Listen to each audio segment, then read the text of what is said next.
I'm a libertarian. What I'm getting is, did you vote for Joe Jorgensen or Trump?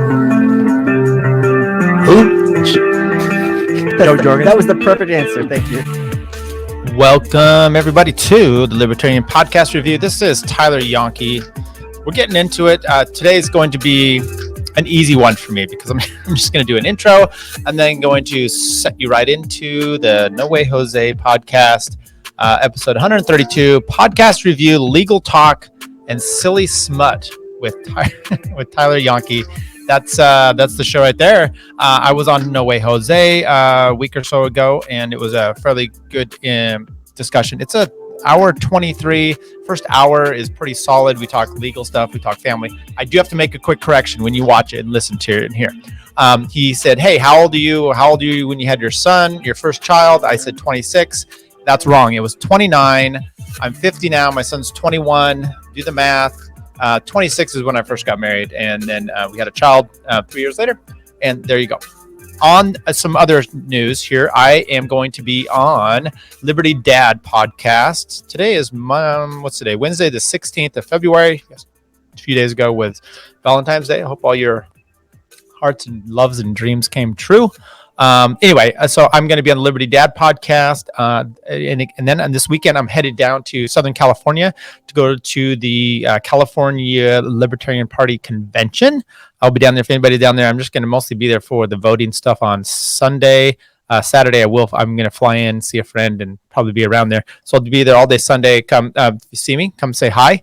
I know Dave's going to be there. I don't know if we'll be able to do any kind of at all podcast or anything with him, but that would be great. It's probably not going to happen. But anyway, for me, it's a good chance to kind of dip my foot into this, get involved a little bit, meet a few people, and then kind of ramp up for when we go to Nevada and Reno, the big nationals one. Look, I had so many great ideas and things to do. The podcast, I've got a litany of podcasts, new ones I was listening to and checking out. And I just have been so busy, trying to go down here. I've got trials coming up. I have a job that I'm doing. I'm guesting on some other ones. One thing I am going to do, and this is, I guarantee this is going to happen. So follow me on Twitter at TYLERJANKE on Twitter. What we're going to do, probably Waste Main, Garbage Main, Andy, me, maybe some other people come in there, and I'm going to do a Kill Tony type of show, which is, and we're not going to do this always, but we're going to basically send a link out. You come in, you're going to be able to rant for a minute on sports, not jokes. If you want to do stand-up things, you can do it. This is not going to go over well, probably on a Zoom call, or StreamYard or what have you, the video platform that we have. But we'll be able to do a minute, and then we're going to talk and have some conversation, have some other people, and try to do a bunch of people coming in to one stream and get to know them. I love Kill Tony. Maybe we'll call it Kill Tyler or Kill Liberty or Kill Yourself. I don't know what we're going to have on those. Either way, look for that, because what we'll end up doing is probably posting it out on Twitter, and then getting a link probably in your DM. You'll be able to come in. We'll have a bunch of people in there, and then we'll just throw them through and hopefully do that. I'm supposed to obviously as well have Top Lobster on the show here coming up this week or so. We're supposed to have him and Cole together talk sports. Cole's decided to do his own sports podcast. I refuse to listen to that. That sounds like complete nonsense. Hope you enjoyed the Super Bowl. Either way, check out, just hang on right now. I'm going to loop you right into the NoWayJose show. I'm also coming up with a new open and some new song. So look for that. We've got exciting and things happening for you in the world of Libertarian Podcast Review. Not just Libertarian. We review all kinds of things adjacent to Liberty. Liberty is the prime thing that we're looking for here. So thanks, everybody. Stay tuned. Check it out. Go to NoWayJose's site. I'll link all that stuff in there. I'm sure there's some things I said wrong. I don't know. I had a weird thing with my voice that day. I kept trying to clear it out, and it just mentally had a little bit of a bother for me. Either way, thanks, everybody. Stay tuned. Listen to NoWayJose talking to Tyler. Thanks.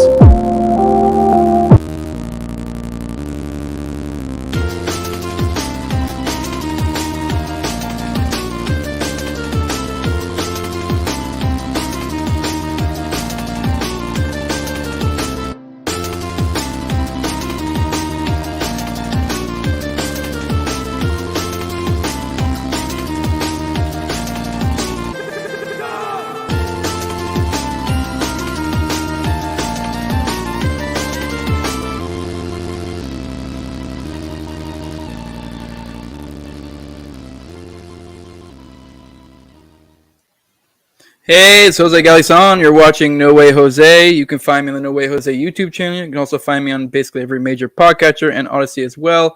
As always, well, actually I say as always, but I've been really bad about plugging as of late.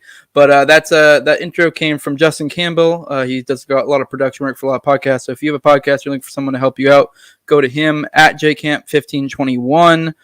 Today my guest is Tyler Yonke. I believe it's spelled with a J. Of the Libertarian Podcast Review. As always, it's a live stream if you're watching it today, which is the 1st, February 1st, and it'll only be available the day of.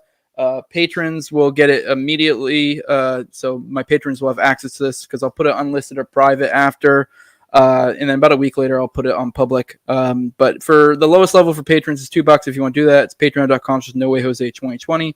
The highest level is $20, and that's my sponsors. My sponsors are C.D. McRae of the Whiskey and Tea Podcast, which I see her in here right now. She's got a great podcast. She's got like 2 episodes out right now, and I can vouch for at least half of them was really awesome because it was mine. I have at SpaceCat2K is another sponsor of mine. You go follow him on Twitter. I've also had him on the show before. Jacob Winograd of the Daniel 3 Podcast does a lot of great stuff for like biblical anarchy content if you want to check that out. And I have Liberty Down Under. I believe he has the Liberty Down Under podcast. I think he also is like a guest. He comes on under the Gumtree. I think Tyler will tell me he was on their show, I believe. But yeah, they cover a lot of stuff in Australia, so I know they have crazy shit going on in Australia. So if you want to have updates on that stuff, follow him. I believe the ad is at Liberty Down Under if you want to follow him on Twitter. But yeah, I do want to give you guys some updates. What's going on? Tower Power Hour, and then it's kind of my show. Gumtree of Liberty. C.D. McRae just helped me out. I don't know what the hell a Gumtree is, but I'm assuming some Aussie shit. I just should have dropped today. I just finished my live reading of An Agorist Primer. So the whole series, and it was a little long. I do like it. It's a little more evergreen content. I know the numbers aren't as good, but I think it'll stand the test of time, and I kind of enjoy doing the live reading, so I might start doing that more often. If that scares you off, whatever, let me know. I'll probably still do it anyways. If not, let me know content you'd like me to touch. I intend on touching on Konkin's work. I have coming on Thursday, I have Sal, and we're going to start doing a live reading of New Libertarian Manifesto. And then after that, I want to do Agorist Class Primer. And I don't really have any plans after that. That way I've covered all the Konkin's work. And I liked Agorist Primer. I had a paleo on because there's a lot of crossover paleos and Agorist. Obviously, with New Libertarian Manifesto, that's like a seminal work of Konkin, so it just makes sense to have another, one of the seminal Agorists of our time, or that most people know of when they think of Agorist, is probably Sal these days. So it'll be good to have him on. And I really would like to get Aaron on for Agorist Class Primer because, it's not Agorist Class Primer, but Agorist Class Theory, because, class theory, it's like a commie thing, and, that's kind of what Aaron's known for, is being like an anarcho-capitalist commie or whatever the hell he is. So it'd be kind of fun to cover that. So I'm kind of covering the different angles. What else I got? Tower Gang. We have coming on tomorrow, the 2nd. If you watch this when it's public, it'll have already come out and you can go check it out later. But we have Gino Bisconti. I believe he has In Hot Water on Compound Media. He's a comedian. It's good stuff. Somebody said, where can I find a cum tree of communism? I believe that's one of the other many podcasts over there in Australia. For anyone who's wondering the Bert Kreischer thing, I'm assuming at this point his publicist probably sent him like Cole saying the N-word all the times he said it, just kind of some sort of super reel of that. I wouldn't be surprised if that's not happening, because he did say he was going to do it and we haven't heard back from him. But as always, if you want to bug him on Twitter, who knows? You never know, it might work out. I don't know, he's a busy guy. Maybe he forgot about us. Who knows? Probably not came to him and was like, look at this. As always, go check out Top Lobster, toplobster.com. Use Jose at checkout for 10% off. He's grouped with all the Tower Gang homies, all the different shows, so we get kickbacks from that. Do want to let you guys know we're going to start. Tower Power is about to start advertising now. So I do want to thank you guys for that. We've got enough money to start doing that. Hopefully, we can consistently do that because it seems to be the way to do it. We're going to start advertising on Chrissy Meyer. I don't remember, whatever. I know it's like a chick show, and I'm not to say that's a bad thing, but I don't know. It seems to be chicks for some reason like Tower Power Hour, so I don't know. I guess this seems to be a good audience to tap into. I know we're known for being women haters, but I guess women like that, so I don't know. We'll keep it going. If it doesn't work, then we'll find somewhere else to advertise, but I think it's a good place for us to be. We'll see how that goes. So let's go ahead and bring on Tyler, and let's get into it. What's up, man? Hey, how you doing? One of good. the best green room backstage. Thanks for the coffee. Yeah, I've been enjoying it. So yeah, that's why I was late. I had to get some coffee, and then the coffee got my head together, but then it also caused other things. So that's why I was running a little late for you guys. that's a CIBM, isn't it? Not be confused with a ICBM. I have no idea what Coffee induced bowel movement. Oh, okay.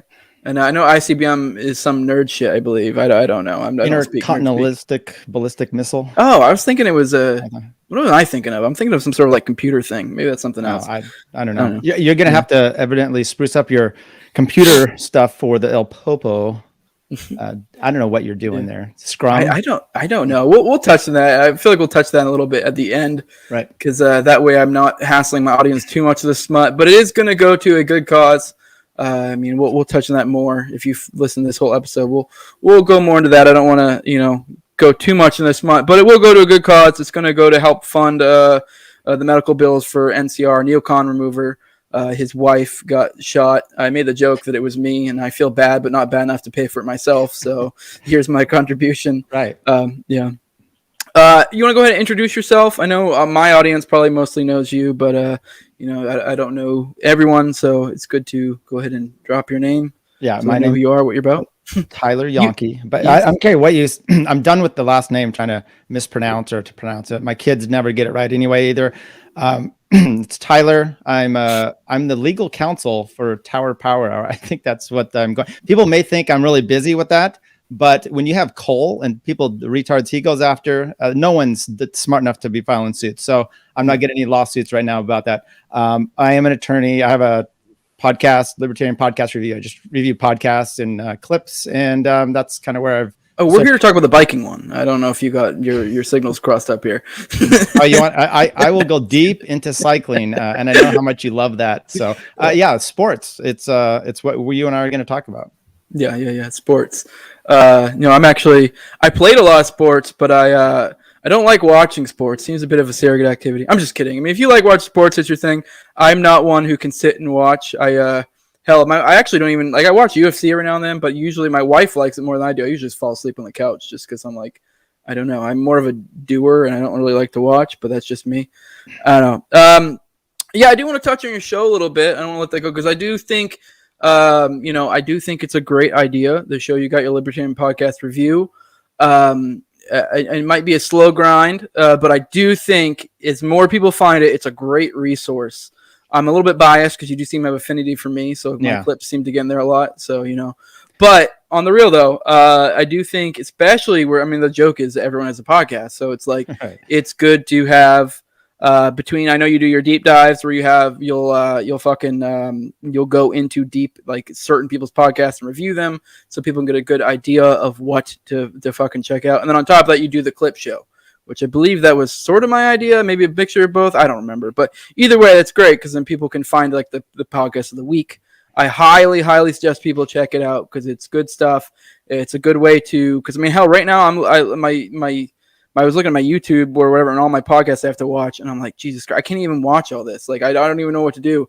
You get to the point where you start like dropping shit. There's so much good content, so it's good to have something that's out there that's reviewing it for you. Now I bloviated you a little bit, so I don't know if you want to. Just keep going. So yes, I did a clip show one week, and with that, you said, "Hey, Tyler, this is something you should really dive into." So I've continued to do it based on your kind of. Pushing on that, and I got good feedback, and some of the better shows have actually been some of those. Because what you can do then is you can do a clip of one episode of this guy, and then you tag everybody, and then all their simps and everyone else just join in and like it. So that works good. As far as the I do the deep dive stuff that, and like you said, my podcast catcher and my YouTube stuff is just filling up. I can't keep up with everything either. Your stuff is fun. I tend to have my simple ones I always, gravitate back to. And so you're one of those. I'm not saying you're a simpleton. Well, we'll stick with that. And then of course the ones I really like to do are when you do a deep dive and you do their whole catalog. That just takes a lot of time. I had Keith Knight, and then I try to interview people as well. And you were actually one of the people I had on early on where we got connected. So I appreciate that as well. So yeah, some of your people may know because you pirated the show and put it on your own podcast feed as well. I just had Keith Knight on. I talked to him this last weekend, Sunday, and I'd ripped his show. And I say ripped. My wife wasn't happy. Another friend, they said I was a little mean to him, but I was just talking about his Keith is interesting guy. He's got on some of his early stuff, he's got a headset. He doesn't give a shit. And all of a sudden it comes on and it's kind of grainy. It's in and out. And then he's got a Michael Humer on the other side. And I'm like, how did Michael Humer decide that he was going to go on the show? But what's awesome about Keith is he starts off with a great question, and you can almost see the host or the guest in that sense. They're kind of like whatever. And then he's hitting them with some great things, and then they're into it. And my point was, ignore his quality of production and get to the actual stuff. So those are the kind of things I bring to the table. Yeah, and then you are objective, so there's that. I mean, if someone can't take that sort of critique, then it's kind of like I feel like that says something about them. But yeah, no, you have been very objective. I would say it is kind of a trick because it is like I guess there's something too where you're like I might want to interview this person later, and if I'm too much of a critic, it may backfire. Yeah. But I do think it's good. You definitely are. I've seen a lot of them. You are very objective. Like I know you did one episode where you covered like Tower Power and a few other like similar type shows, and you were very what was that for? Well, let me just talk about that real quick. I try to look, yes, for the most part, I'm trying to be nice, and I'm doing first of all shows that I enjoy. So it's real simple and easy. I did early on Thaddeus Russell's, Tom. I haven't done Tom Woods, but just all these ones that I enjoy, right? And now what I did with the Tower Power Hour was I saw that and I wanted to do them, and I wanted to do Drew Hancock kind of all mixed into one. But then I was like, this tier of Tower Power Hour, there's kind of three shows that are similar, or four: Timeline Earth, Slurp Gang, Not a Podcast, and Tower Power. But I featured you guys, and then I said, kind of honorable mention. That shit blew me up because Slurp Gang, half of them blocked me because I said that. Half of the Not a Podcast guys blocked me because I said that. I did get Bert back when I was on Josh's show, and El Pulpo, and then Steppy. They were, but then Lee has blocked me, and then El Pulpo dropped me, and then he blocked. And by the way, we can talk about the El Pulpo thing later. So my point is, I didn't mean to demean them, because then I did a review of Not a Podcast later on. It was just, hey, here's these guys. We'll get to them later. Right now, I'm doing Tower Power Hour, and feelings were hurt, I guess. Yeah, which I don't get. I mean, we're like in the similar vein, but we're also very different. Like our brands of humor are all very different. So I don't know. I felt like the backlash you got from that was kind of gay. I mean, I guess maybe you also seem to be more favorable to us a little bit, but at the same time, I will give it to them. Like at least like say Slurp Gang, like their production quality is way better than ours. I mean, they don't have the video, but I only played their intro because I just loved their intro. I think it's their best intro. The only problem I had was it's this intro and then it stops and then they start talking. I'm like, you could just easily, they don't do it on, production on the video. So they could just easily blend the two in. It's a little sound quality they do. But, these are the hazards. And you know what? Fine. I'm an old white guy. I'm not trying to play in their world. And really, I haven't gone after any. There's only one. There's a few there was one show I did kind of go harsh on. And it was when Dave, Pete Quinones, and Popular Liberty Andrew were all together and they had like a little mini debate. And I could not handle Andrew's on-screen presence. And so my point is you had a messaging problem with the LP. And this guy's, you're trying to make some changes. This is not a guy you want to try to be messaging. You just watch him visually, sound-wise, everything. So I did a 5-minute clip of him just spurging out. And I started that to begin with. Now, if you listen to it, I think I was actually, I didn't like rip his ideas. And there's a lot of open dialogue that you can have. But, subsequently, go figure, he blocked me online.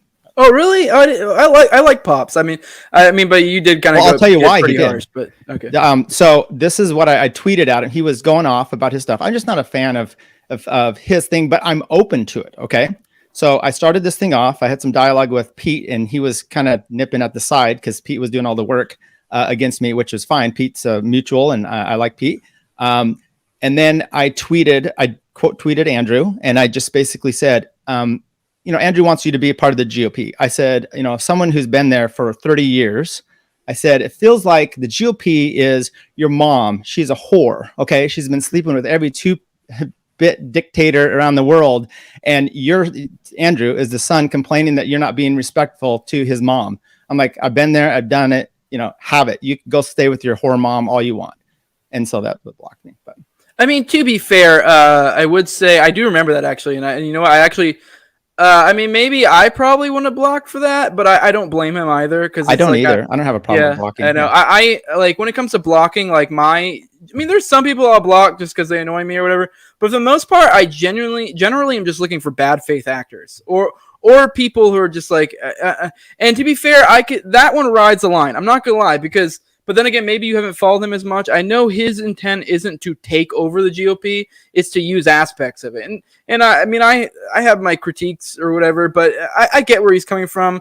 And this is a typical critique a lot of people give, like Tho or like Popular Liberty, is that they're like shit like that. And it's like those are all fair critiques, but it would only be fair if they're advocating for taking over the GOP. They're just trying to use aspects of it to be able to do like localism, which I mean, whatever. Okay. I mean, maybe there's some critiques there, but I've been involved in that for years on end. They just had a tweet the other day because I could still kind of view some of their stuff.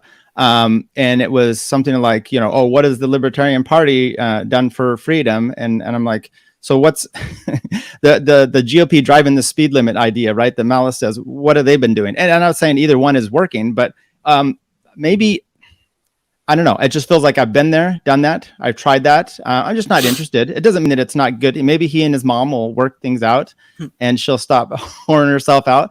I don't think so. Maybe that's a bad critique on my side. I think if you've just been, beat up by a party so much, I'm just not interested. But it's like, did you ever have friends that sold like some tiered, Amway or something? And they're like, hey, you're going to make all this money and, come and join me now before it blows up. And you're like, no, but when you make all that millions, then you come and talk to me. So I'm kind of like that with them. I'm sorry, but when it works, I'll say mea culpa and I'll come with you. Yeah, I mean, I don't know. I don't really. I mean, everyone knows I'm the agorist guy, so it's not even like I'm not even really choosing a side. I actually tend to be a little bit more favorable in like the post-libertarians or the paleos. I actually see a little bit more, but I'm still don't really. I see more promise there, but I also I'm kind of like you're both wrong, but I think maybe they're a little less wrong. I personally, I could totally be wrong too. I'm just. I could be wrong too. I say this all the time. I'm not, and this was something I talked about with Dave when we did the Rothbard episode, and like that's one thing Rothbard talked about on Anonymous State is he's kind of like he said near the end, kind of the closing statements. I don't remember exactly how he put it, but it's kind of like his idea was kind of like when it comes to like praxis, is we kind of don't know, and I do think that's something that all of us should be cognizant of, is that like, hey, we could all be wrong when it comes to praxis. There is like we're all used to as like libertarians or anarchists or whatever of having these coherent, like straightforward arguments of like very zeros and ones. There's no in between. Like cops are the bad guys at the end, and or whatever. Like pick your thing, or like say when it comes to monetary theory, economics, you can break it down to like all sorts of like borderline sciences. But when it comes to like praxis, you really are kind of like you're getting into a very social sciencey type area where it's like I don't know. I mean, we're kind of just what works. Who knows? It's really. I don't know, being too. I mean, I think I'm right, but also I know you think you're right. I know the Pops thinks they're right, but we also none of us really have this super like you can't really. I mean, how do I put this? There's not some like mathematical formula I can present to you to be like this is why I'm right. You know what I mean? Like, but that's their theory. So his is a mathematical calculation in a sense to get there. Now, I don't necessarily think that he's wrong. Or not going to make it. I do wonder if he's got this idea and this philosophy of working through the GOP. Why is it so intense on Twitter, as an example, of playing in the liberty world? Why is he not out talking to my parents and other ones that are in the GOP? It's fomenting his life on liberty Twitter. And I'm like, I don't know. The messaging is, once again, it seems to be problematic. Yeah, I may have a little chip on my shoulder with him. I mean, I'll be honest. I really like Pops a lot. So just to be full fronted, but I also like you a lot. I like all these people. Like me. There's good people on all sides.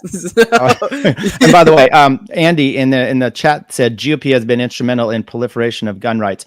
I don't say that that's wrong. There's some maybe once again, it might be pushing back against him. I don't know about, maybe he's joking, but I don't know. you can pick some things. Yeah, you could argue. I mean, yes, I look at my ballot and I look through there and I'm voting mostly GOP. You're not voting at all. Still, my core is libertarian anarchist, so I can't help but, and I live like an agorist. By the way, we have chickens and we have this amazing chicken coop, and it just happened before we got on here. And I know this isn't really what everyone wants to know, but as an agorist, you might appreciate this. The chickens put themselves to bed every night. People that don't have chickens, they may not understand that that's just the chickens can't see at night. So they just put themselves. Okay. So they put themselves to bed. I have 2 separate doors for their coop. I have an outside coop and then their main Taj Mahal coop. And it has a activated door that shuts and everything. But I'll send out here. It's dark. And our rooster, which I hate, he jumped up on the window and was banging on the window. So my wife's freaking out. Go out there. He did that because the chicken door got shut in the wind today. He was saving his ladies. I just thought that was kind of an amazing thing. Which I guess that's a good segue into my next point, sort of. Taking care of your ladies. I just listened to your Keith Knight episode before this. You talked about I knew you were old, but I didn't know you were 50. I'm pretty sure that's like you're like a few years younger than my mom. So your mom's good taste, by the way. But anyways, my point being is I have 2 kids. You know this. I have a 12-year-old and I have a 9-year-old. And I'm only 30, so you can do the math. I started very young. Yeah. But you clearly, I mean, I don't know the exact math on how old your kids are. I'm assuming you started a little bit later, probably late 20s, if I had to guess. 26. 26. Okay, well, a little bit later than I thought. Well, speaking of kids, I don't know if you can hear that cough in the background. That's my kid. She wanted to sleep in my bed, so I was like, whatever, she can sleep in their bed.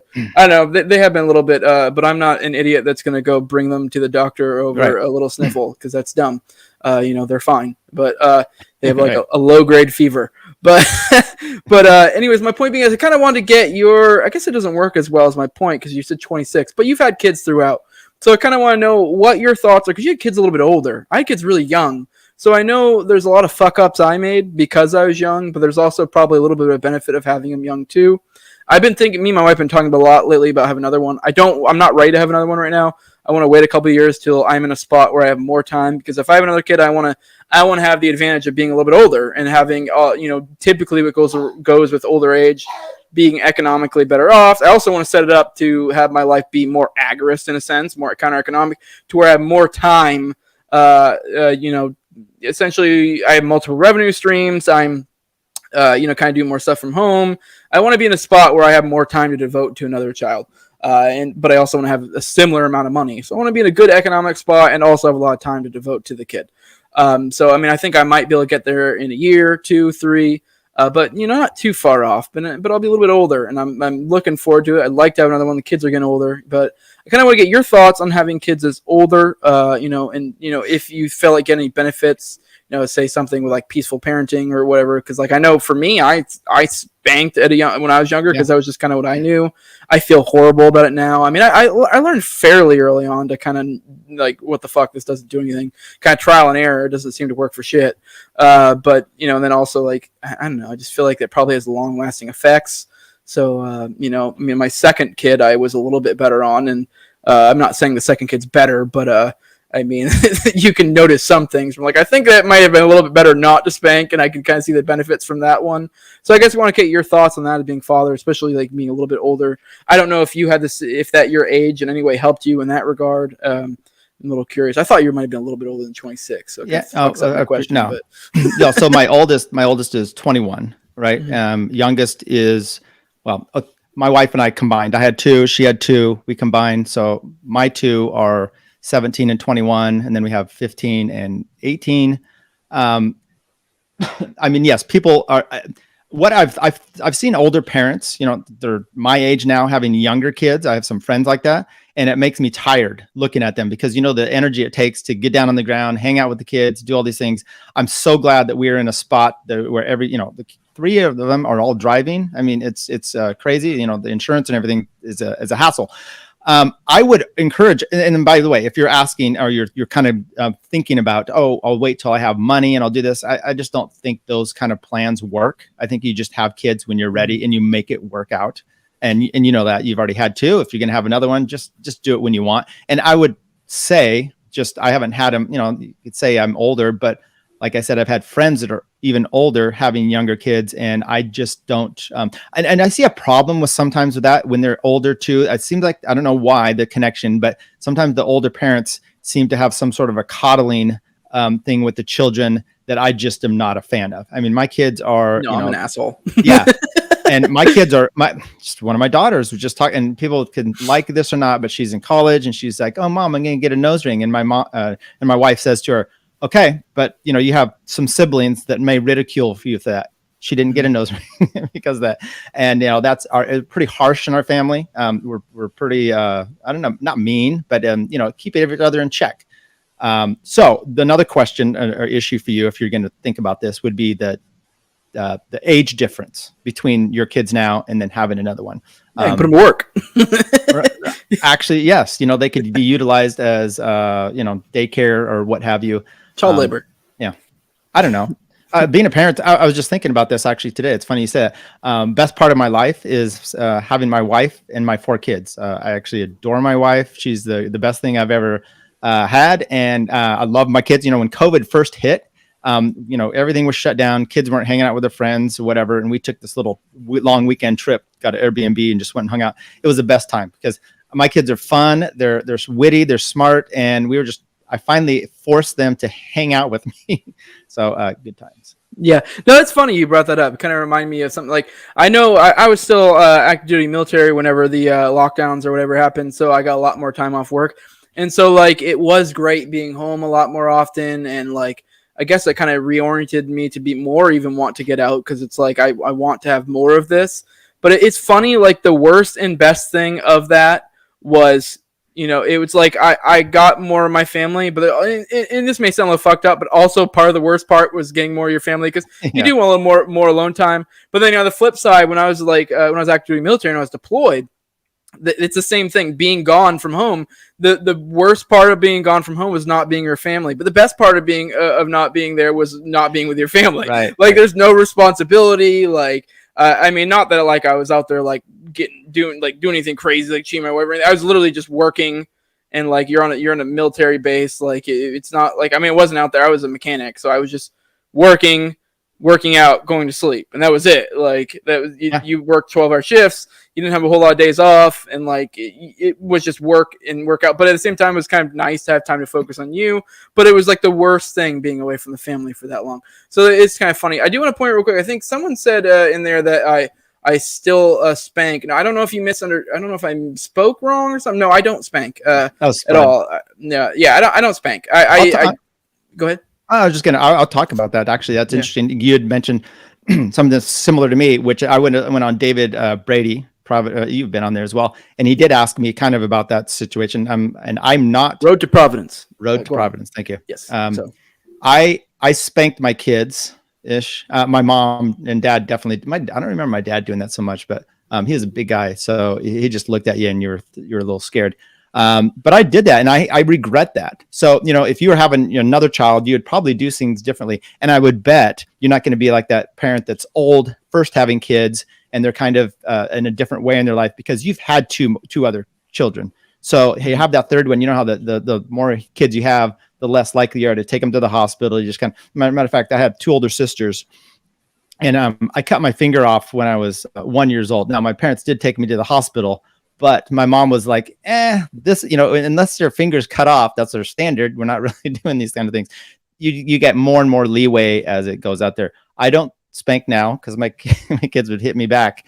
And I do regret that. And I didn't even really know about that process. And the rage that would come through me, I remember at the time, and how your reaction are, it's just, it's regrettable.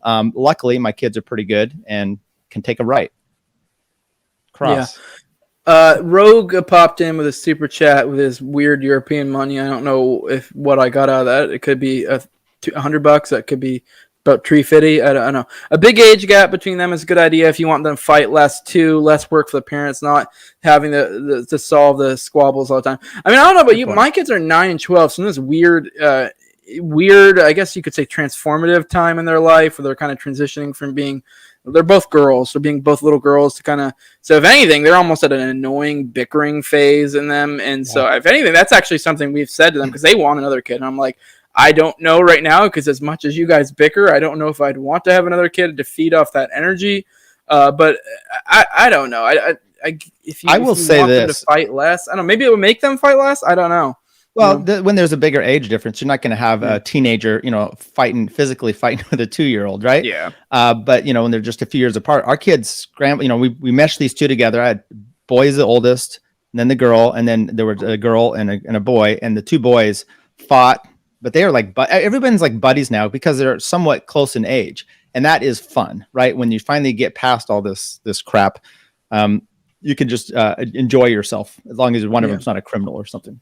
Yeah, I think for them it's because, say, with 12 and 9, like the 9-year-old's still in that very kiddish type phase, and the 12-year-old's like starting to be older. So it's like they're on different wavelengths in a way. So maybe once they get through that little phase, they might be better. So the 9-year-old likes to fuck with the 12-year-old a lot. So right. And the 12-year-old's like, fucking leave me alone. And I don't know. Maybe once they get through that, I think it will be nice for them to get along. I don't know. What is your method of? Because at some point you can't be spanking them, right? It doesn't work anymore, regardless. So what is? Really loud. So what is your method at this point? I don't know. It really depends. I mean, unfortunately, I hate it, but they both have phones. Like my wife, God, the kids fucking keeps coughing. But my wife gave them phones. I'm not a fan of that. But that's a good thing to pull. But I don't know. Sometimes you just gotta let them fucking rage out and be like, you're kind of being a dick. I don't know. It really depends on the situation. It's hard to say. I mean, there's not a whole lot you can do. I mean, I did really, as they were younger, try to make a point of like trying to talk reason to them. And I don't know, maybe that'll ring through. The 12-year-old's pretty good about that, but I don't know. At that age, I don't fucking know. There's no. You're not making a book, simple. No. Like Jose's Guide to Parenting. No, I don't know. You kind of play it by ear. It depends on the situation. I mean, most of the time, I just try to be like, I don't know, just deal with your mother. No one wants to hear me because I don't know how do I put this. When they try to argue with me, they just look really dumb real quick. So Right. I'm less sympathetic, whereas their mother is, and I'm just like, well, let me explain to you how you're wrong. So they're not a fan of that. I had some parenting issues because I had a divorced, so split family, and then when I got remarried, my wife, her ex wasn't in the picture. I mean, he's a deadbeat. So we had her kids full time, and then my two had to split, and my ex is fine. We get along, but there's still the kids have some stress with that, and there's still different parenting techniques that kind of go on there. And you talk about reasoning. Our oldest, I mean, he's very analytical, and I would sometimes you can't always reason with kids because they will understand that you have to be a hypocrite at sometimes to be a good parent. Well, you do this. Okay, well, that's me. But they want everything fair. So I don't know what I'm home free at this point. Jose, have a child and let it ride. I don't know. I do want to wait till I'm in a better spot because there is definitely economic, but I get there is to some extent it will never be perfect, but I want to be a little bit better before I'm there. All right, I want to move into a little bit. I said this to you in the chat. I got Keith to do my Hasness episode of an Anarchist Handbook because for those who aren't aware, I've been doing an episode for every one of the chapters of the Anarchist Handbook, trying to find people who represent the ideas the best way they possibly can. I got Keith for that one, and I don't want to say I would. You would, if I had known you a little bit better that time, I probably would have been apt to pick you because you are a lawyer. I'm sure this would have been right up your alley. But I mean, I'm not at all complaining about Keith. No one get that about it. Keith was great for that episode. Keith is great. I just didn't know you as well that time. I would have probably maybe gotten him to do like the Tannehill's episode or something instead because I think he would have done well with that one. And then I think it would have been a good one for you. But point being, I really wanted to get kind of your thoughts on that, and I do have some questions that I kind of want to get your thoughts on that more apply to you. Or I know there was like one point I brought up that he didn't really seem to be as interested in that I thought it was kind of an interesting part that I drew out of it. and I'll get your thought on it. But I can also see if you have any thoughts on that episode, anything stuck out to you, because I mean this is like very much up your alley.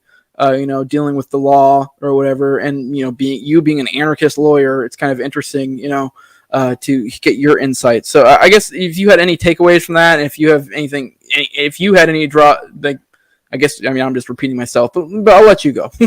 Having Keith on was phenomenal. I mean, Keith is great. Just having him on and talking to him, the guy can just roll. And he knows everything. So, and I even, I was sorry to Keith Knight's stand here a little bit, as Andy said in the chat. 5, it blows my mind every time. Right. And he's drug free for 3 or 4 years. I'm like, shit, you've lived it all. He's super smart and he knows what he's talking about. And I'm like, what are you doing with your life? And you're going, educating. He's like, no, I've been kicked out of college 3 times, and I don't know. So good guy. Okay, so what did I get from that? First of all, glad you had him on. Not a problem. A little pissed off. No, I'm not. I'm okay. Hasness, which is a unique for an attorney, because you look at it and the breakdown he does 3 little sections in the beginning. It's like 3 scenarios that you would have if you were a first year law student or second year or third year, and 2 different types of thinking. So it drew me back. You're in criminal law. And I remember my teacher at the time saying, right wingers are a little bit more pro police, and the left wingers are all the sympathetic to the other side. So they tend to take those 2 sides when they're arguing a thing, because you get a fact pattern as for your test, and it's Jose broken and his murder or whatever. And so I'm gonna put him away, and they're gonna try to make him innocent or whatever. But that's what Hasness was really pointing out, is that you can have the 2 sides of the law, and that you can both argue from a good faith basis about the law on 2 different sides. It also makes you realize where the whole crap of this is, that we're not, as I think what was the quote he had, we're a nation of laws, not people, or we're a nation of people. Oh no, whatever it is right there. Yeah. So, and he dispels that quite nicely. So what I took from there is my understanding or my journey through law school, and then breaking that out for what I do now, which is I'm a family law attorney. And what I have to do all the time is I'm on one side of the case for one time, and then I'm on the other side, and I have to always think about what the other side is going to argue for our client or against us, so that I can run both sides, because you always have to be prepared in that. And that's really what Hasness was talking about. To me, that's the biggest takeaway I took from that. But Keith did a better job. All right, I do want to know, you being an anarchist lawyer, do you find yourself being more, I put quote unquote deceptive in my notes with the law? Because I know I feel like if I was a lawyer, now I'm sure there are instances where you'd be like, I know that the key takeaway from Hasness is that you can kind of make the law be whatever you want, but the idea is that it's kind of like tailored to your beliefs, that you're like, this is what I think. But me as an anarchist, if I'm like, I guess actually it still applies there, because you are being like, well, this motherfucker didn't do anything wrong, so he shouldn't get in trouble. But I guess part of you would know that, like, well, per the law, sort of. I mean, have you found yourself to be able to be, I guess, deceptive may not be the right word, but to be able to work with it to get it to do what you want it to do, essentially? And I guess that's kind of, as a lawyer, kind of what you're doing. But I guess it's kind of one of those things where it's like, I don't even know if all lawyers are really doing that intentionally. It's just a matter of like, this is what I think, and this is where I'm going with it. I mean, maybe I'm giving them more credit, because I guess lawyers are intentionally deceptive, but you would be doing it deceptive in a good way, as an anarchist, I would assume. So, well, so on that idea, I don't do criminal law anymore, and part of that reason is because you have the judge is paid by the state. You have the DA that's paid by the state, and oftentimes that criminal that goes through there, or the alleged, victim or criminal, is being defended by a public defender, which is paid by the state. It's just a rigged game. And when I was in there and doing those kind of things, it was just a hassle. What do I do with this? I mean, so for most part, family law, it's just in California at least, it's called bench trials, where it's just the judge. You don't have a jury. And then, you and another person. So you're prosecuting or defending a situation all the time from both ways. So you're really trying to do what you can for your client. Now, does that mean, so then you are trying to manipulate it? Do I do things? It's real tough. I just had a client here that was really going to push they wanted their kid vaccinated. And I'm just not a fan of that. And that's going to be difficult for me. But then I had another client that was wanting to defend against that. Now I'm all on board. And so some of that is your ability to, and your excitement in a sense to do that. But as far as the law goes, you are required, if you're drafting a pleading or something and you're citing cases, to you can't just cite a little bit how it defends you. You've got to pretty much have an understanding of the full intake of what the law is meaning. So you don't just grab it. I mean, you always are just using little bits and pieces for your own side and try to manipulate that, but you can't use it in a way that's inappropriate or unethical. So am I deceptive in that? No. I mean, because ultimately, my job is I'm a officer of the court. I've got, my client to defend. And the best thing for me is to try to get I'm more about making money and continuing on. And so I don't even do any advertising. My best way is to get this client, the best outcome they can, move on. They're going to refer someone to me, and it's just perpetuating at that point. All right, my next question, I'm curious I guess maybe I kind of answered this question earlier, but with lawyers, do you find yourself interacting with other lawyers who have a genuine belief in the quote unquote rule of law? Because that's the big point of Hasness, is this idea of that, like, the rule of law, like these laws have meaning, and it's kind of like the Ben Shapiro shit. If anyone's ever heard him talk about law, it's like, well, laws have meaning, and this is what they're supposed to say, and blah blah blah. And the Constitution says this, but it's like, the whole point of Hasnes is like, he literally, the very beginning goes, the First Amendment says this. I can, interpret this to mean a bajillion different things, and can basically twist it and warp it to have any interpretation I want. And just with the most simplest of things, the First Amendment. So I'm just kind of curious if you find yourself interacting with many lawyers who genuinely believe that, because it seems like from the outside looking in that, like, critical law theory, whatever it's called, which is one thing it touches on Hasnes, and I've heard of before, people who are like, you kind of get the law to mean whatever you want, and then they use that to kind of back up like a socialist type thing. I guess I'm kind of curious, from the outside looking in, it looks like that that seems to be the minority, but I'm kind of curious if many lawyers actually do genuinely have this concept of the rule of law. So I might be a little bit far removed because of what I do, the family law, right, which is just a little bit different. And so you're working with other attorneys that are mostly family law attorneys, and what they understand is they will be on the exact side opposite. I mean, I could be against that same attorney multiple times, different cases, and I have that same issue, and I'm on one side one time, and then I'm on the other side the other time. It's the way it is. So I don't see it so much in my field, but I've got some of them that they're actually that's more what you're talking about, is more in the criminal realm, and you can even see that with the Rittenhouse, gun length of something that you're just gonna send them away. But the Shapiro about the law is somewhat, I understand, as an anarchist, we just kind of want to throw that all out. But you can't necessarily, because of the world we live in. And so, as an example, when the mandates were going to be up, and Ben Shapiro's company sued to have a stay, and he did a breakdown of the law and how it is. That was, to me, important to understand, to explain to people kind of like what's going to happen, what's going to be the outcome. And even then, you can see that it's kind of a 6-3 that one judge sees it one way, one sees it the other. So what I've had more is I had this attorney a few years ago, and he was real big about, that my client needed to turn in his guns, because we have a thing of domestic violence restraining orders. They have to turn in their guns, and he was real concerned about that. And he started thinking that I'm just going to be on board with this, and I'm like, no, gun proliferation is my deal. And he was floored by that. He was more floored by that than a lot of these other little things. So politics do come into it.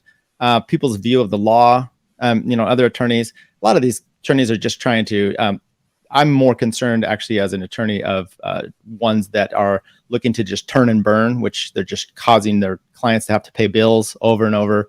It's just a horrible aspect. That's probably more detrimental to a lot of them in family law than the actual laws at some point. Andy's going to disagree, I know, but.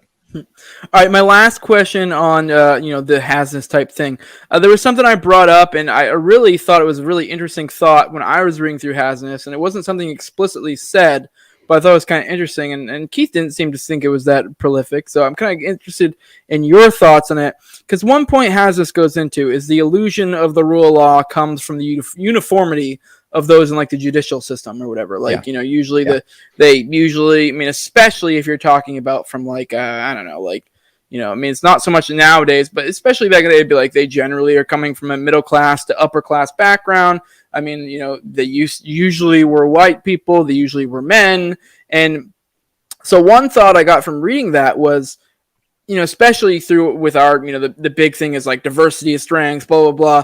I mean, and to some extent, there's still going to be a uniform type thing to some extent, because, I mean, even as much as you try to push diversity, you're still pulling from a very select group of people who end up in the system. But there is a little bit of diversity that leaks into there. And I'm kind of curious what your thoughts of if increasing diversity is in some way going to essentially, I guess I kind of fucked it up. The reason why it seems like there's a consistent rule of law is because, well, no, I didn't fuck it up, but it seems consistent because we get seemingly consistent rulings because of the uniformity of the people. But my point being is, as we increase diversity, it may cause less consistency among rulings. And so my point being is, as you increase diversity, it may create more, I guess, havoc, if you will, or more. It makes it more apparent that the rule of law isn't as real of a thing as we think it is. It's more flexible than we'd like it to be. So I'm kind of curious if you think that in some senses, this is kind of, I guess it's almost like a collapsitarian type argument that like, as it does that, it kind of starts opening people's eyes of like, look how crazy this legal system is, with the more diversity we push through there, Define diversity in this case. I mean, not diversity of thought, kind of to push back on a Shapiro kind of concept, where he kind of goes into like how they don't really want diversity of thought. They want like, well, I guess it would be kind of diversity of thought, but you would say with the pushing for different races, different sexualities, different whatever, it would kind of create different rulings. So, I mean, I guess at the same time, though, it even really is, you could almost make the argument that it actually is still uniform in a sense. It's just still the common narrative. But I don't know. I guess as the divide increases among the states, as more left, more right, whatever you want to call it, there will be more of a. I mean, you can see it even more now today. With the like say with Florida, New Hampshire, and then you have places like California, New York.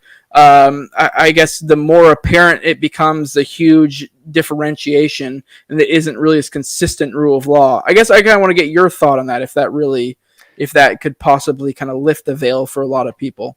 Well, I think that, well, I'll give to that, but I think the better breakdown is to watch the Rittenhouse trial as an example and see how the DA treats, your white privileged kid, right? He will railroad that kid just as easy and not quite as easy as a black kid or whomever.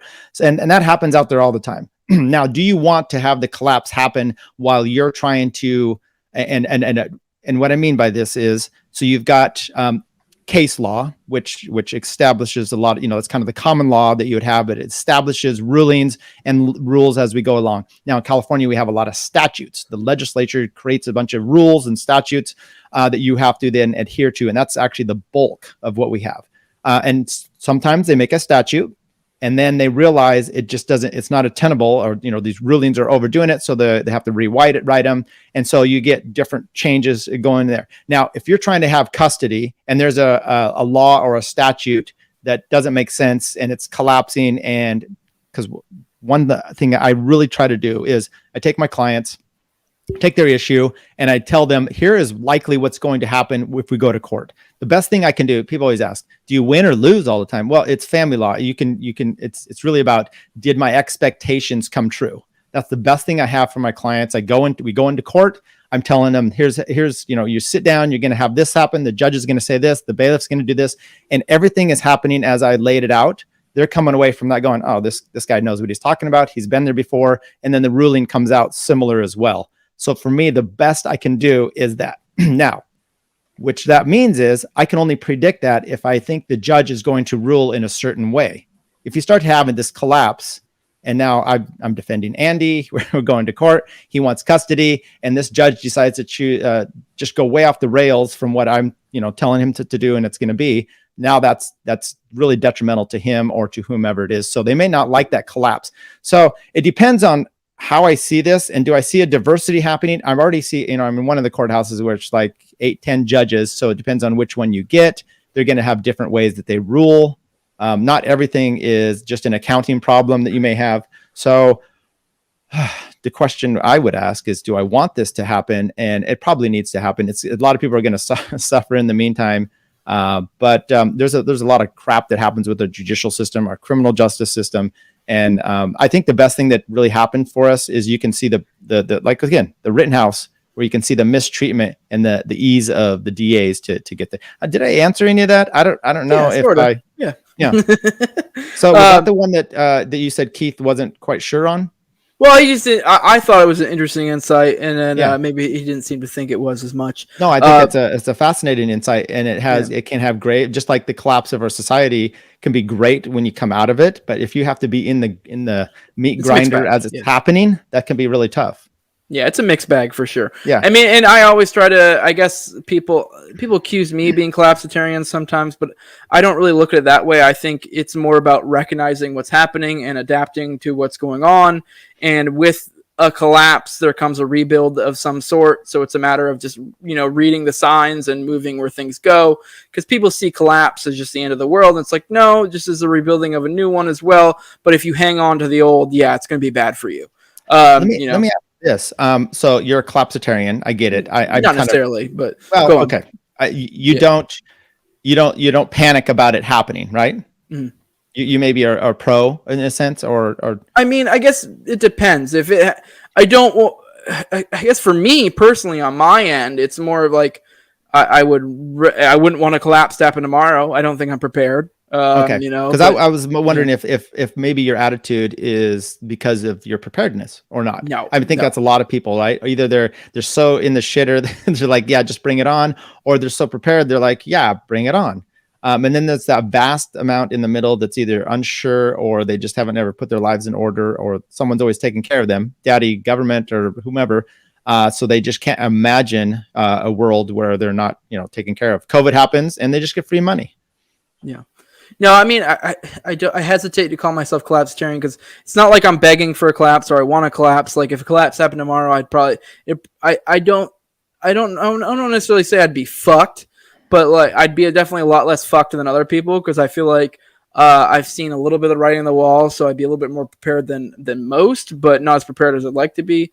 But I do think it's one of those things of just like reading the signs of the times and adapting and setting yourself up to be ready and in a situation to prosper, because there are a lot of people who prosper in those type of situations. So I mean, if you put yourself in that situation to prosper, you'll be all right. It's kind of the idea of having a recession-proof job or whatever. Like for example, a lot of people know I know it's kind of goofy, but I breed hairless cats, it's Sphinx, and we really enjoy it. We like it. And the way I see it is we kind of cater, like the people who buy those are typically middle class to upper middle class to even upper class clientele, which are usually people that in a collapse of sorts are probably going to be okay, because most people who have money and assets and stuff, they're still going to be in a place where they can buy luxury items like that. It's usually the middle to lower class that are probably going to be fucked. So I'm not saying we'd be like perfect in a collapse, and then we have other stuff going on too. So I don't know. It's just a matter of moving. And this is very much an agorism thing, putting yourself in counter economics, putting yourself in a spot where you're not so tied up in the state as much as possible. Cause that's the big thing. If you're tied up in a collapsing thing, you're going to be fucked. But let me just go back on the law real quick. I don't know how much time you really have here. No, you're good. Okay. We can keep going. Okay, cool. So, and because I see Isaiah puts here about, laws matter, or, and I have to almost remind myself, okay, anarchy doesn't mean there's no laws. And I do want that. Common law was established for a reason. You don't, Walter E. Williams, I don't know if you know, he is a great black economist. He used to go, sub in for Rush Limbaugh, and he would say things like, you don't get to play poker without the rules, right? If I just have rules and I get to change them automatically during the game, a living, breathing constitution or rule game, shit's going to go off the rails, and it will. So we can collapse these rules, or you can understand, you're talking about the diversity of a judge that's, changing or not reading the law the same way. Well, we see that with the Supreme Court already. Those laws do matter, and they do matter for a polite society, just like guns would be in there. but we have to, it's got to be, you have to know what you're getting into. Just like I said, my expectations for my clients, it just means that a lot of the laws that we may have right now are bullshit and that we should, scrap them. That's kind of what I would look for. I would love a stripped down system of law, much like a stripped down system of government and whatnot. But it doesn't mean that there's not consistency with that. Yeah, and one of the points too in the Hasness essay was that it's not even that there's an issue with law or that there's even an issue that the rule of law is nonsense. The issue is the monopoly on it, because the idea is you can have different areas that have different sets of laws that work differently for them, and you kind of create a free market of laws essentially. The areas that have a shitty system of laws probably aren't going to do so well, and the areas that do are probably going to do better. And even then there might be areas that, both are doing well, but have different sets of laws because they're adapted to their people that live in that area or whatever. So like, for example, the situation I used in the Keith Knight one is kind of joking. I poked a little fun at like Archie. You could have your brand of libertarians that have like Archie's set of views that, think racism's a breaking of the NAP and whatever, as long as they're their own little area, and they're in their own area of their own little stupid laws, whatever. I don't give a fuck. Like, if that works for them, cool. I don't give a... And if you want to choose to live in that area where we block up people for saying the N-word, I mean, whatever. I mean, I don't agree with it, but, if you want to move a town over to where you can... where, you want to drop the hard R, that's your thing, whatever, it's more the idea of having a monopoly in the law. And by the way, I think Isaiah didn't mean to say that. He said something about having a typo, but it did bring up a good opportunity to kind of touch on that point. Yeah. So, I when he said that, I think he was kind of making a joke there, but or he was correcting it. But I think he made me think about that, so I didn't want to just be flippant to myself. Yeah. All right. Well, let's get into the bullshit now. That wasn't the bullshit. The bullshit. And I guess I'll give a little introduction for people who don't know. For my audience who doesn't really pay attention to the nonsense, which, good for you. You probably shouldn't. This is nonsense. I didn't even. Okay. All right. First off, we have my buddy Waste Main, or Andy at Waste_Main MANE. There's a beef between me and Pulpo, which I'll be honest, I don't even really have a beef with Pulpo. He just started being a cunt and I blocked him because he was being annoying. And I always liked his hijinks. It was kind of funny. I mean, it wasn't as funny as some people think, but I enjoyed it occasionally. But then he started coming after me and clearly had some, he was coming off as a hater. So I blocked him. I didn't really care. It really wasn't a huge thing. He seemed to think I have a beef. He has a beef with me. It conveniently happened after I came after his buddy Pete, which I won't go into that too much. I'm sure that'll probably come up in the thing with in the thing. And then Andy decided that he wanted to have a thing of us go at it kind of deal on his channel. And I initially was like, no, this is dumb. Like, I don't want to engage. This is dumb. Like, I have nothing to gain from this. And then and they were kind of like, wow, what would it take you to do it? And I said, I think I sent his post, like kind of half jokingly, because I mean, sometimes I do things for the reaction. I never do things for the reaction, right? I said, $200 worth of patrons, like patrons per month. Like, and obviously I knew I wasn't gonna get that. The idea was I knew immediately. People were like, oh, you're a fucking grifter. And I'm like, okay, like, in which one I think the grifter thing is fucking retarded. Like, yes. Like, if you're accusing me of grifter, like, yeah, I'm trying to make money. No shit. I'm trying to make money. I'm trying to get good guests. I'm trying to have a good show. Like, I mean, to be fair, we were talking in the chat today that I've been doing a lot of live readings unless I'm getting good numbers, but I enjoy them more, so I've been doing them more. So I'm probably not a very good grifter in that regard.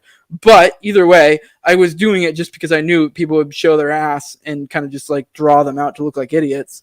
Because, whatever, I like doing that. I like, kind of doing things for the response just for fun.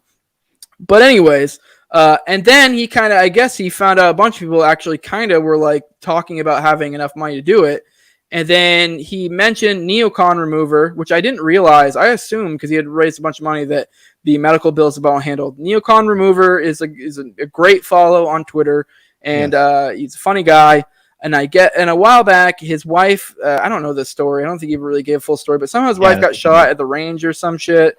And so he asked for help. A lot of people came together, donated a lot of money, but I guess he still has still has medical bills. And he mentioned that, and he was like, yeah, we're going to give whatever is left over from the $200 for you to him. And I was like, well, I mean, if you're already got the 200, but just give it all to him. I don't really care. Like, I was just like, I mean, don't get me wrong, I like $200, but at that point, I'm like, oh, you actually have the money? I was part of the $200 was that I didn't think it would happen. It was kind of this like reasonable amount that was like kind of believable, but also I didn't think it would happen.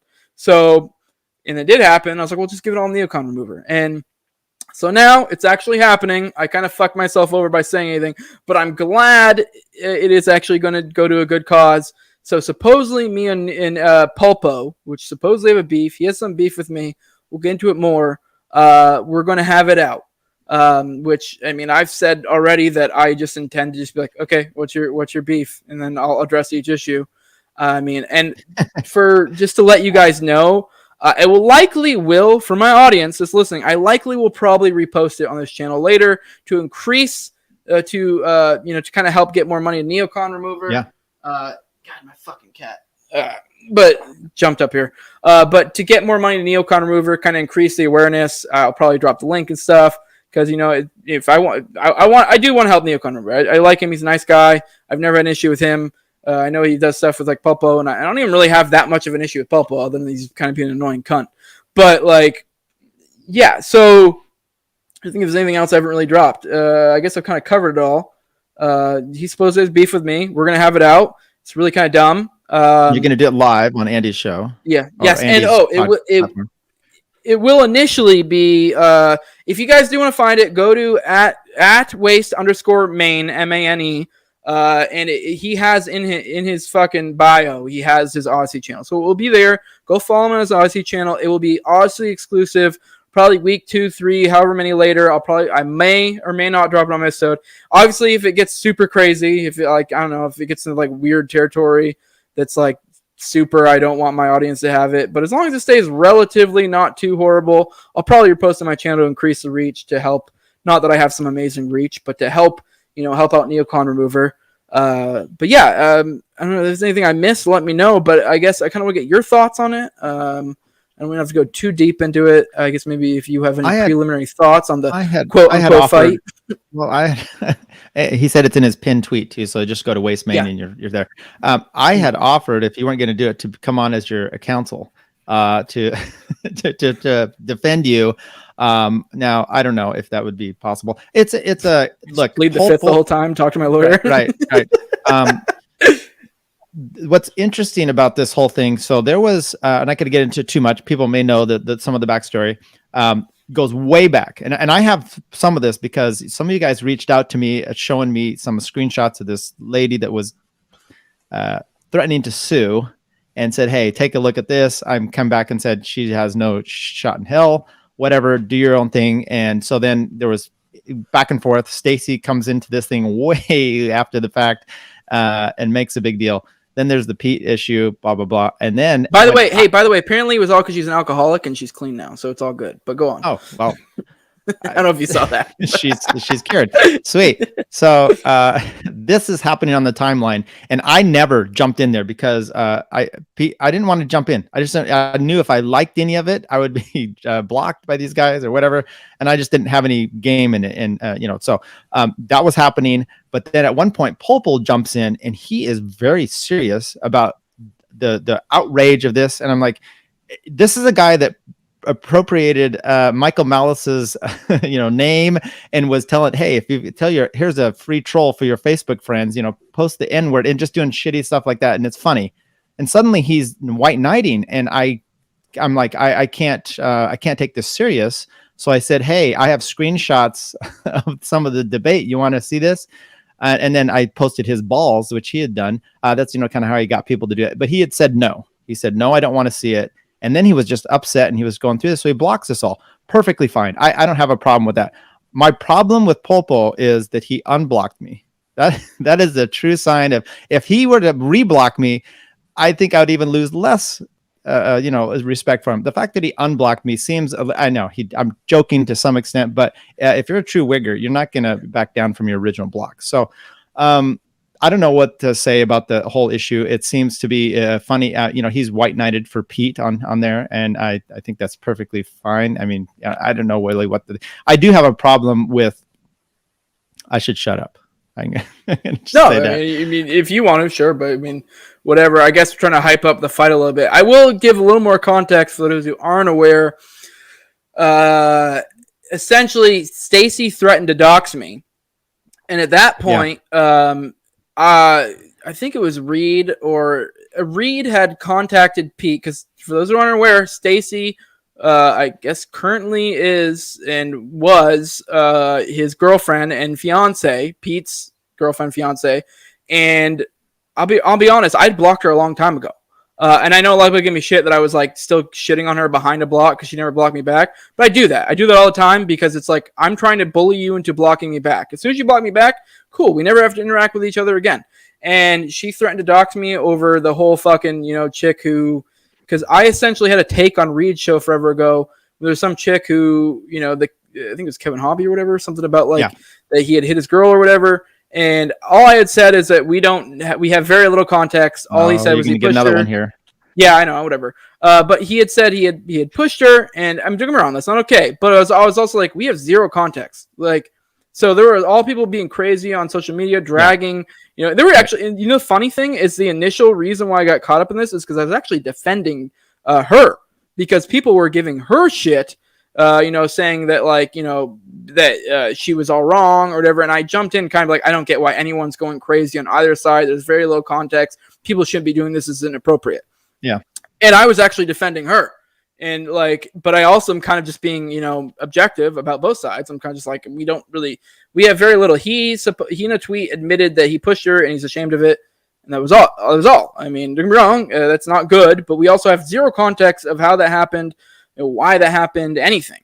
And so my point was just like, you guys should stop dragging this through social media, because this is ridiculous for both sides. Really, unless someone comes with some major receipts, what are we doing here?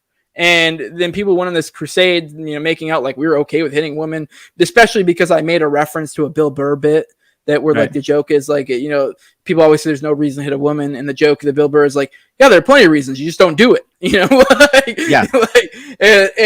that's kind of the point. Women aren't these magical beings that hover above us all. There are things they can do that it's fucked up, but it's still you don't do it because it's not going to work out well for you as a dude. Let me just break in and say, as family law, this is what I do all the time, and this was really rampant during COVID, which is domestic violence restraining orders. You have family, cousins, whatever, a familial bond, and there's a violence from one party to another. I do these. I prosecute and defend all the time with these. Women are just as bad as men. Men just don't report it as much. So if it finally gets to that spot, I've seen horrific things that happen, and by both sides. So, when I saw this thing online and her doing this thing, my first reaction is, going on Twitter is not the outlet you need. You need to go, delete your account, go get some help, file a restraining order, or shut the fuck up. I don't know. Or drop major receipts. Yeah. Because that was a thing. It was just simply him that. But anyways, this led up to Stacy jumping in, trying to white knight for her. And then Stacy being someone I blocked, the only reason she was even something to be even regarded in any way, shape, or form was because of Pete.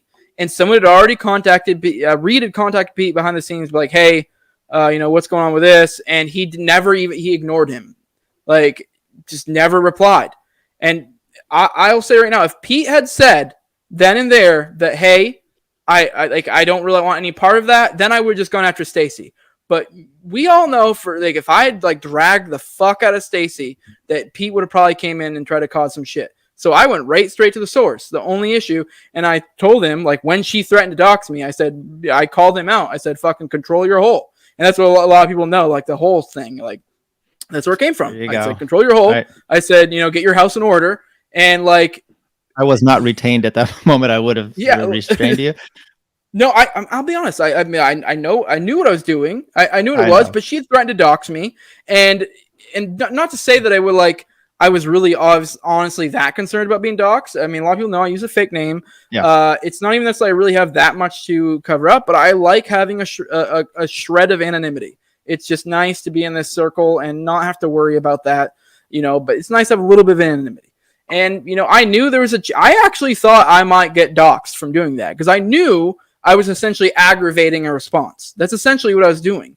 And I actually I have no issue. Like, he had been contacted behind the scenes. He chose to ignore. There's no way he didn't see Reed try to talk to him. Reed not contact him. Go ahead. Are you going to go into this kind of stuff? I'm sorry if you want to keep going on with it. But, no, go ahead. Are you going to go into this with El Pulpo? What's kind of your strategy? I'm assuming he's going to. I don't know how he's going to avoid that because it doesn't make sense to me at all that he would. God, how do I say this? Like, I don't get where he's coming from and having such ire against me. Aside from that, it was after that he started having issues. I don't really understand where he's coming from. I know he accuses Tower Power Hour of being like cringe and grifty. And it's like, True. Yeah, we're trying to get big fucking guests. And like, I don't know what to tell you. Like, that's kind of we try to get good guests for our show. I'm sorry. We're trying to be successful. I don't know what to tell you. Like, okay. I don't know. But point being is I probably have said too much already, but I'm sure there's some stuff that'll come up in that anyways. So I guess it's good to air it out. And so people understand the context. But yes, that's something that happened. And by the way, like, I wish it hadn't come to that. She threatened to dox me, and then she ended up doxing Clint for some weird ass reason, which makes no sense to me. I actually thought I was going to get doxed for that. Like, I really thought I was going to get doxed, but I was kind of like, it was kind of like I was kind of aggravating her into it on purpose kind of deal. And it didn't work out that way. And if I had known that Clint was going to get doxed, I never would have done it. So, the good news is I now have Clint's phone number. That's Cole's from another doxing that he's done on himself. I'm starting to amass them things. Back in the good old days, you could just go and you can get someone's address and you can just start doing these free samples of a magazine and start sending them to him kind of as a harassment.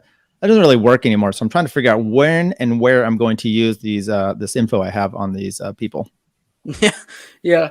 No, I mean, the funny thing is, like, aside from the address and stuff, like, I guess she doxed his last name and being like, look, he's fucking faking. It's not even his real name. It's like, well, he used his middle name as his last name. It's not really that big of a deal. He kind of was doing the same thing as me and having a shred of anonymity. Like, it wasn't that big of a deal. Yeah. But I don't know. Yeah, my point being, so you guys know the context. That's what happened. That's what led up to all of it. As Magoo says here, you might need to establish that at the start of your. Maybe Andy needs to give a breakdown of kind of where this came from. As I imagine, he's the debate moderator. Yeah. Well, that's my point. Is I don't even really get, like, it was just after that he started coming at me. So is it going to be like feats of strength? You guys are going to go at each other with who can name the most NAP violations or what's the most autistic girl you've dated, something like that. Well, I know he makes fun of me for like being short, which is like I make jokes about me short all the time. I'm like 5'5", 5'6"-ish. Is that something you've been working on though? Have you? Yeah, I'm working on getting taller. I do the little like hangy thing, trying to grow a little bit. Okay, but yeah, well, good. Stretch yourself out. That's important. It's not much you can do. So I might get to 5'7". I'm not a fan. 5'7" like acceptable. 5'7" is acceptable height. Sure. I'm 6 foot, so I would say maybe not. But in your defense, I'm not a big fan of people like, look at me, okay? My hair's going back. I've got it spiked up because that's the only thing I really got going for me. I've gained about 20 pounds since my bike accident in July. Things aren't looking good. But what I'm not going to do then, unless I'm a model, is rip on people online for their looks or what have you, right? It's fun and it's easy to do. Sometimes you see their profile pic and you make fun of it. But for me, like if a fat person is saying we should have a vax mandate as an example, I'm just like, you've had 2 years to get healthy. Shut the fuck up. This is not happening. You've had enough time to get healthy. Stop it. I'll do that kind of stuff. But I don't know why he goes after you. Because I've looked at these people that, online and they're nothing I would be dating. Yeah. Which, by the way, I know Pulpo accuses me of being like an internet tough guy, and like I've actually said in the group chat a few times that like, for one, I didn't come at Pulpo. Like, it wasn't like I called out Pulpo. I actually like Pulpo's not someone I necessarily want to fight. I've heard he apparently has trained a lot of MMA, so I actually think I'd probably lose a fight against Pulpo. I'm not even lying. Like, I think it wouldn't be like a thrashing, but like I'd probably lose. Like, because he has probably done more training. I've done a little bit of training myself. I'd say I probably have 30 to 50 pounds on Pulpo if I had to guess, but I'm a little bit of a thick boy, like not in a fat way, but like I've lifted a lot of heavy lifting in my life, so I'm kind of thicker. But I'm also short. He probably has like a big reach on me. He's done a lot of training, so I'd probably have a hard time even landing shit on him. I think I'd probably have a tiny advantage on the ground. But either way, it's silly. This whole like we're gonna fight thing. It's silly. It is because you're not going to. Look, I actually, you two have the best laughs on the Liberty-ish area podcast. His one, and I did a review of Not a Podcast, and he messaged me on the side and said some funny stuff. And I actually really enjoyed, his stuff, and he's a funny guy. I have nothing against him. I just didn't understand why someone that is such a troll online would be so serious. So that was my problem. You're also a guy that I enjoy. You've been super cool to me since we first started, online. We rip each other. You send me stuff about cyclists, and I love you for the fact that you take shots at me because, that kind of self-deprecating humor is how it all goes. I'm interested in how this thing is going to play out. What's interesting too is I do bike racing. Sorry to divert here a little bit, and you can be an amazing cyclist. No, I'm just kidding. No one fucking cares. But it's going to relate to Twitter, which is you can go out and race against someone who kicks your ass, and then off the bike, this guy may be a total loser, right? But on that little area that you're doing there, he's the king shit, right? But it's the same on Twitter. You can have someone with hundreds of thousands of followers with their life just an utter shit show, and when it really, and then they're not going to give you credit. I have like 1,100 or something followers, but you know what? I've got a pretty successful life, and my life isn't necessarily, although you think it's in the group chat, my life isn't spent on Twitter. And so, how are you judging yourself and being out there? And so this is just a stupid little escapade that we're doing. And that's why I didn't want to do it in the first place. Right. Sorry. Yeah, but no, it is very silly, but I am glad it's going to go to Neocon Remover. I mean, whatever this is, I feel like this is going to be a stupid shit show. I don't really know what critiques he's really going to have. I kind of have a vague idea, but most of it's just going to kind of be like, okay, yeah, yes, I'm short. Yes, we try to get big guests on Tower Power Hour. I don't know. I mean, I feel like it's silly to call me specifically a grifter. I mean, especially because my show, it's not like, I've had some big guests, but like, I just did 8 episodes of live reading of an Agarist class primer, or not Agarist, right, but an Agarist primer. Like, it's not like those are doing stupid big numbers. Like, I don't know. I do content that I enjoy, and I hope other people do. I mean, I hope I get money out of it, but it's not like I'm going to great lengths to make a big thing of it. I don't know. It's really just all silly. I don't know. And I want to be very clear too with the Pete thing. I don't really have any ire against him. I do hope he figures out the Stacy issue, because I do think that's a bad thing. She clearly is unhinged, but he's one of my major influences. I loved a lot of his content. I don't know. I mean, this is just all silly. But I mean, we'll see how this goes. Here's my question for you. Why do you feel that this was a topic I needed to be involved in? Am I the Mario Lopez of the Twitter sphere, where we're doing the popular Hollywood stuff? Jose. No, I thought the timing to hype up the thing for the fucking for wasting. I'm shitting with you. Yeah. I just wanted to say Mario Lopez. Mario Lopez. Yeah, I don't understand the reference. I know where he's from, but you're Mario Lopez generational gap. He does these news shows now that are all soapy, sappy, fluff pieces with Hollywood stars and stuff like that. I'm feeling like the joke's gone. It's gone. Well, Mario Lopez was a dude from God, Saved by the Bell. Fucking show. Yeah, that's all I remember him from. I didn't know the other shit. So, yeah, he's generation gap. Yeah. It's supposed to be. I'm Argentinian, so that's what it is. So. Okay. Well, I don't know. We're getting a little late here. I've had a few too many, and so I might say too much. But I think we've hyped it up enough. But yeah, I don't know. I mean, definitely go check it out, I guess. I mean, it's like this double-edged sword. Like, I really didn't want to do this. Like, but at the same time, I'm glad it's going somewhere good. So, and I also think it's going to be a complete shit show. So I hesitate whether I will put it on my channel or not. But because I will say, in your defense, likely get nasty.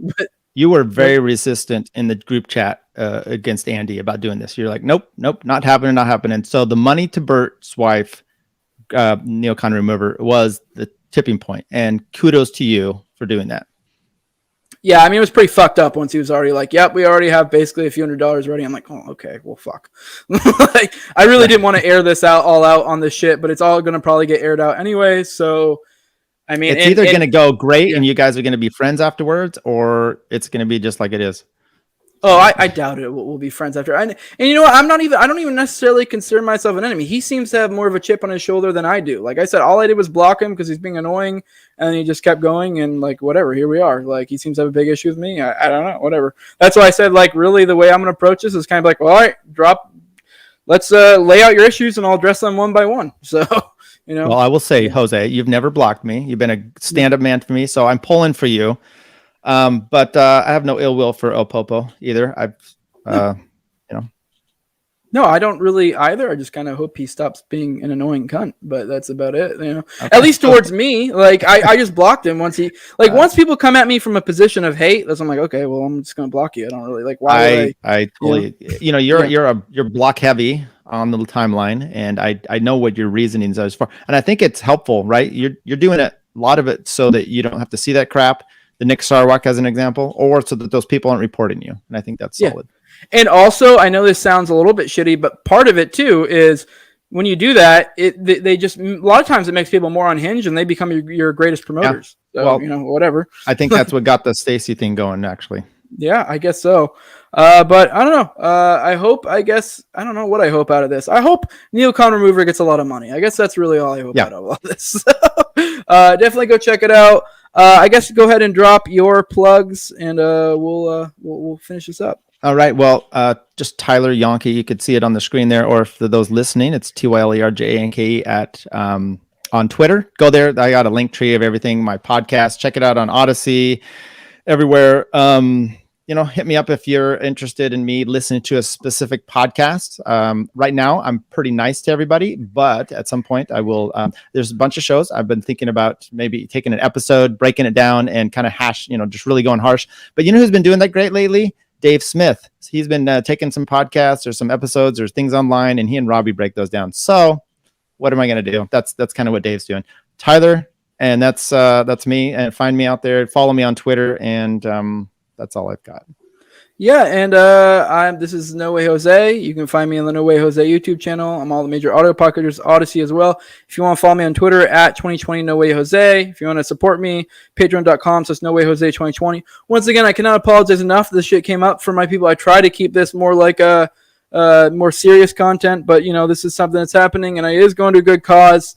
I will try to probably, if I do repost that the Garbage Man one, I'll probably try to put some sort of title up there. But don't let that hesitate. Some sort of title that warns you. But don't let that hesitate you from donating to Neocon Remover, because I do think that is a worthy cause.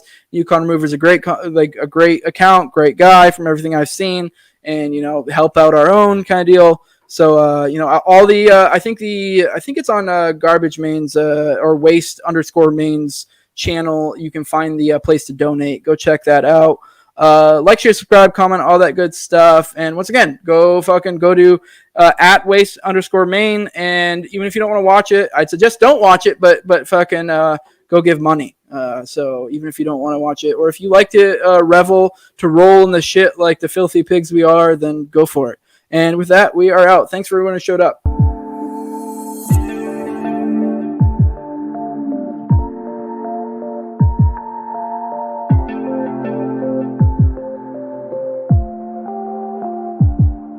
I just started live streaming. Cut me some slack. I'm pretty high tech for a boomer. But anyways, boomer.